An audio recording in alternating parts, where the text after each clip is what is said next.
Guys, magdi-deliver na naman tayo ng kotse. Pero this time, Innova naman, family car. 2024 Toyota Innova XE automatic. So, si sir, taga Gentry lang siya. Actually, paid na to. Nag-request si sir kanina na gusto lang niya ipa-deliver kasi may lakad pa ata siya. So, hindi niya madidiretso uwi yung kotse. Kaya ngayong gabi, di-deliver natin. Kanina lang pumunta si sir sa showroom. Pagpunta niya kanina, tinest drive niya to. Tapos after ng test drive, binayaran niya na agad. Sobrang bilis ng deal namin. Ang gaan ng usap namin ni sir. Kaya maraming salamat, Sir Ruben. Ito na, on the way na yung napakaganda mong Innova. Tikitan muna natin ang Supreme sticker. Yun o.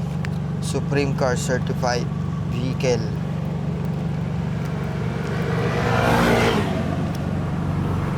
So ayun, tara.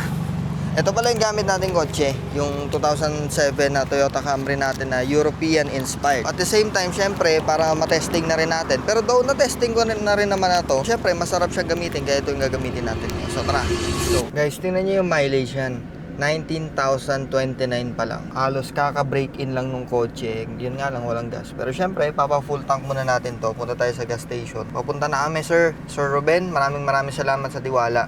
On the way na yung best Innova in the world. Pogi din talaga ng Camry. Guys, alam nyo ba, favorite car ko yung Camry na yan. Mahilig ako sa Camry. Ang pogi, oh. Talagang luxury yung datingan. Executive ba? Pero, hindi siya mahal. Hindi siya presyong executive. Pero, executive yung datingan niya. Yun yung maganda kay Camry. May sticker ka dyan, sir. Meron, kuya. Gusto mo? Tingnan ako, sir. Sige. Anong gusto mo kulay, kuya? Puti o pula? Ito na, sir. Ito, puti. Maganda to. Yan. Supreme Cars. Sige, sir. Reflect film ko to. Oo. Papanood ko yan, sir. Oo, panood mo yan, kuya. Makikita mo yan. Thank you, Thank you, sir. kuya. Okay. Sir, kamusta? Sorry, sir. Sobrang traffic pala dito. Dito kami sa Malagasang dumaan eh. Sa may Molino Boulevard, tas Daang Hari, Malagasang. Dito ka sa Sobrang likod. traffic pala, sir. Hindi kayo dito.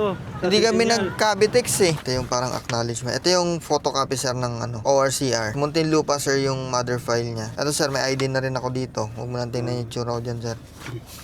Ito, deed of sale din. Nakatunayan na ako yung nagbenta sa inyo, sir, ng kotse. Kumaga, for the meantime, ito muna yung panghahawakan nyo. Habang on process po yung transfer ng ownership natin. Sir, ano ang masasabi mo sa transaction natin? Kumusta? naman. Pero ang bilis, sir, eh, no? Pagka kanina kasi, guys, pumunta si sir sa showroom, talagang tinignan lang niya saglit, tapos nagbayad agad siya. Kanina umaga yon. So ngayon, dineliver namin. Dito lang naman sa Gentry. Taga dito si sir. So ayun, tapos na agad. Swerte nyo, sir, kasi nakarehistro to until 2027 or 2028? 2028 ba? 28. Oo, 2028 pa pala to, sir. Parang brand new pa talaga yan. Maraming salamat, sir.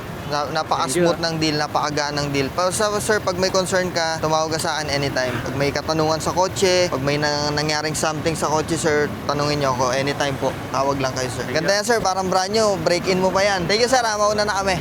Thank you po. Okay na, guys.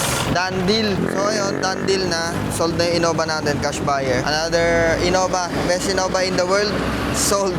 Umalis na naman. Peace out.